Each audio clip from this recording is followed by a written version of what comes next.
Stan Laurel had a special talent for making people laugh. His charm as part of the famous duo Laurel and Hardy still reaches audiences today.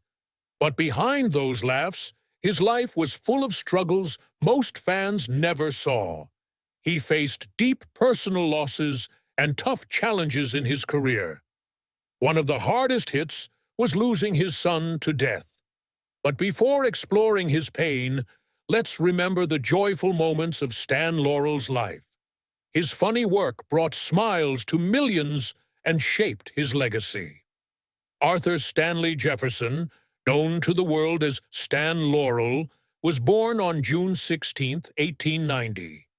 His birthplace was his grandparents' house in Ulverston, Lancaster. His parents, Arthur J. Jefferson, a traveling actor and theater manager, and Margaret, an actress, often worked so hard that they couldn't care for a small child. So Stan grew up with his grandparents, George and Sarah Metcalf. He spent his early years in Ulverston and learned much from the town's sights and sounds. He didn't just play with toys. He attended church with his grandparents at Holy Trinity. He also developed a sweet tooth, especially for toffee from Gillam's General Store. His love for acting started just across from his grandparents' house at the Hippodrome Theater. That wooden theater with a canvas roof was where his parents performed. His father even helped develop some plays he'd become known for. As Stan grew up, he watched performances and learned what magic the theater held. Sadly, in 1910, the Hippodrome burned down. That same year, Stan moved to America, but we'll tell that story later. He stayed with his grandma Sarah in North Shields for some time before going to schools like King James I Grammar School and the King's School. Later, his family moved to Glasgow. Stan's father managed the Metropole Theatre there. It was a turning point for Stan. That's where he caught the acting bug. At 16, he started performing professionally. His first job was at the Panopticon Theatre in Glasgow. That's when he realized making people laugh paid well. In 1910, when he was 20, he joined Fred Karno's troupe. There, he used the stage name Stan Jefferson.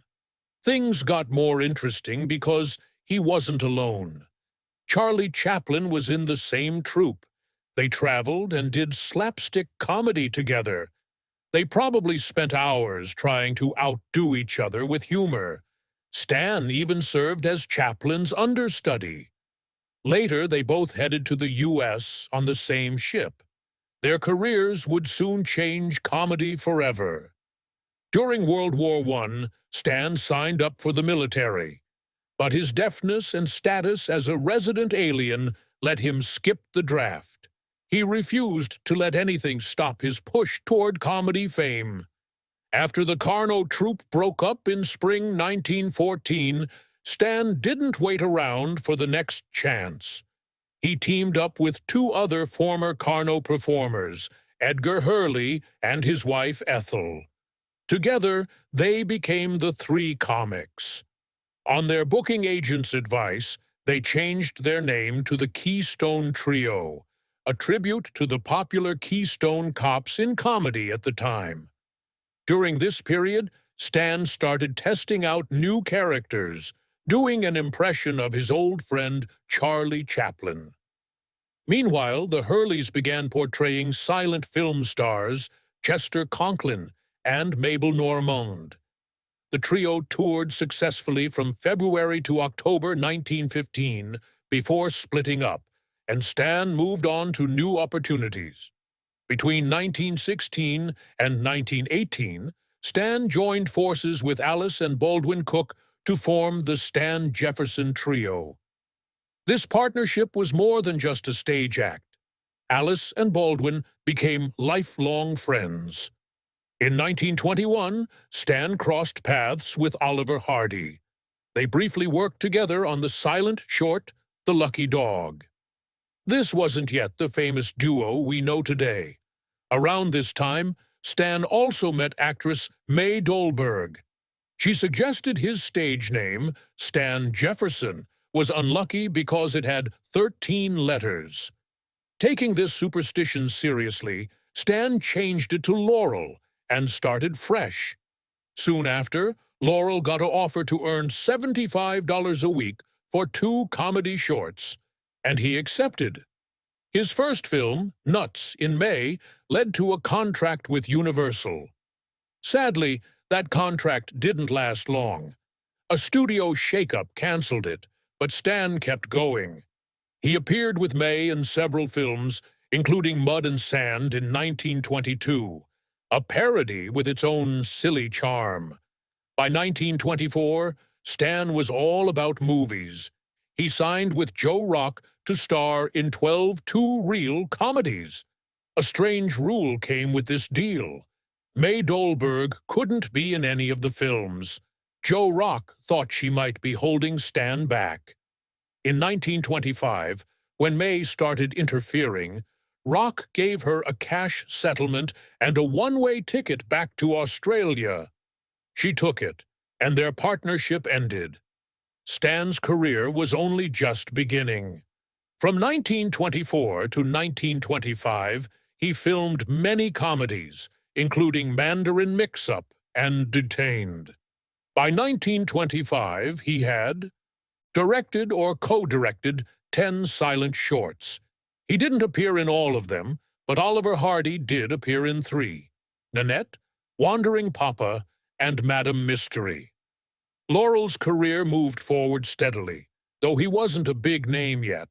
The wheels were turning for him, and Hardy to become one of the greatest comedy teams. When Stan signed with Hal Roach Studios, his next big move, he planned to focus on writing and directing. He even directed a film called Yes, Yes, Nanette in 1925. Oliver Hardy, his future partner, had a small role in that film under the stage name Babe Hardy. Life, however, had other plans for him. In the same year, Hardy, who was part of the Hal Roach Studios comedy All-Stars, had a kitchen accident that sent him to the hospital. With Hardy sidelined, Stan was asked to step in and play a role in the film Get Him Young. That's when things started to shift. Stan and Oliver began sharing scenes and their chemistry began to show. By early 1927, Laurel and Hardy had become a popular on-screen pair. They appeared in several short films including Duck Soup, Slipping Wives, and With Love and Hissies. Their natural connection was clear, and the team quickly caught the attention of Roach Studios for how audiences responded to their humor. Director Leo McCarey noticed their potential and started pairing them more often, leading to the creation of the famous Laurel and Hardy series later that year. They soon became one of the most popular comedy acts of the silent film era, producing many shorts like The Battle of the Century, Should Married Men Go Home, Two Tears, Be Big, and Big Business. They had such good timing that their act didn't slow down after the switch to sound in 1929. Their first talkie, Unaccustomed as We Are, was a hit, and later that year they appeared in their first feature film during the Hollywood Review of 1929. In 1930, they starred in the all-color musical The Rogue Song. By 1931, Laurel and Hardy had reached another milestone with their first full-length film, Pardon Us. They kept making both shorts and features through 1935. A 1932 short, The Music Box, won them an Academy Award for Best Short. They were at the top of their game, making everyone laugh. But as many know, hitting a high doesn't last forever. The 1930s brought trouble for Stan Laurel and Hal Roach. They split over contract disagreements, which led to a serious fight. Roach had separate contracts with Laurel and Hardy, each ending at different times. So, while Laurel's deal was finished first, Hardy was still under contract. Roach kept Hardy at the studio and paired him with other comedians like Harry Langdon in the 1939 film Zenobia. There were plans for a new series with Hardy and Patty Kelly called The Hardy Family. Laurel wasn't happy about this. He sued Roach over the contract details. The court case ended without much fuss, and Laurel went back to Roach Studios. Still, the relationship was never the same. Soon, both Laurel and Hardy decided to leave Roach for good. By 1941, they signed a deal with 20th Century Fox, agreeing to make 10 movies over 5 years. Much to Laurel's shock, they were hired solely as actors. They had no say in the scripts, staging, or editing of the movies. It was a stark difference from the creative freedom they knew at Roach. Despite that, the films became popular. As their fame grew, Laurel and Hardy earned more freedom to shape their work. Gradually, they started adding their own ideas, making the films more personal. They would go on to become one of the most famous comedy duos in history. Just as their success was soaring, tragedy hit in 1957. On August 7th of that year, Oliver Hardy passed away. With his death, a vital part of one of the greatest comedy pairs disappeared. Stan Laurel was struck hard by the news. He had lost his best friend, his creative partner, and the only one who truly understood their unique rhythm. Laurel couldn't attend the funeral because he was too sick. In a quiet moment, he said, "Babe would understand. If you knew their bond, you'd know that was true." Hardy's death was not only the end of their act together, it marked the end of Laurel's stage career as well. Despite many offers to return to acting, he refused every chance. Not out of pride, but because he didn't want to work without Babe. For Laurel, the act wasn't the same after Hardy. Nothing was quite the same again. The loss hurt more than just his career. His personal life was filled with heartbreak and chaos. To the world, he seemed like a man who made people laugh. But they didn't see how much he suffered once the lights went out. Behind Laurel's comic act and his iconic bowler hat was a man carrying deep pain. While audiences laughed at his jokes, Laurel silently bore heartbreak, scandals, and personal loss.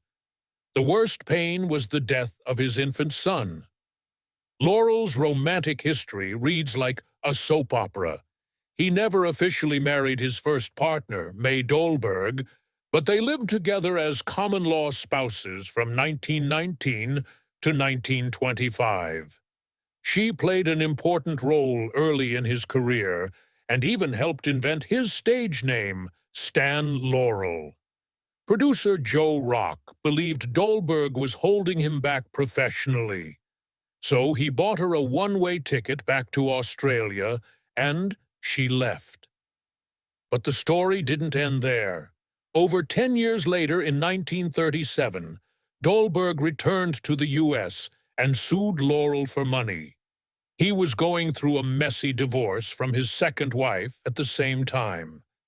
The lawsuit brought more embarrassment, and though they settled out of court, the public saw it as one more bitter chapter in his life.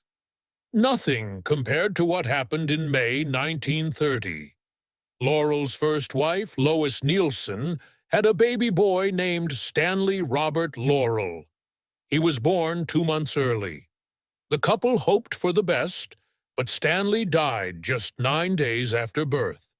For a man whose work was about making others happy, this loss hit him hard in private. He rarely spoke about it publicly, but it left a deep scar. No amount of comedy or applause could erase that pain. Laurel's love life kept getting more complicated.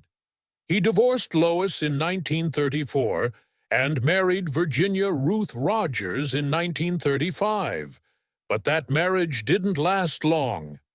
He admitted he still had feelings for Lois, but she wasn't interested in getting back together. Then he married Ilana Shovalova, and it was a stormy relationship. It ended in 1940 when he was accused of trying to bury her alive in his backyard. Laurel and Ilana's marriage broke apart badly. In 1940, Laurel remarried Virginia Ruth again, only to divorce her in 1946. The same year, he married Ida Kitaiva Raphael, who stayed with him until the end. Through all the chaos of public failures, private sorrow, and messy divorces, Laurel kept showing up on screen with a smile. Behind that smile was a man who had suffered more than most. He lost a child, his love many times, and eventually his closest friend and partner. His life was full of tragedy, like the black and white films that made him famous. After Laurel and Hardy split, Stan stepped away from fame, but he was still loved by his fans and respected by peers. He no longer performed, but his legacy grew. In 1961, the Academy of Motion Picture Arts and Sciences gave Laurel an honorary Oscar. It was for his big impact on comedy and movies. He was too frail to attend, but his influence was clear. Bob Hope introduced the award, and Danny Kaye accepted it for him. A small, heartfelt act showed how much Laurel was loved and respected in Hollywood. Despite nearly 190 movies, Laurel's last years were simple. He didn't live in a fancy mansion, but in a modest apartment at Oceanana in Santa Monica. Fame had not changed him. He kept his phone number listed and often answered calls himself. Laurel enjoyed replying to fan mail and stayed humble, which made him beloved by many. If you called him, he might answer and chat as if he were an old friend. Many comedians who looked up to him sought his advice.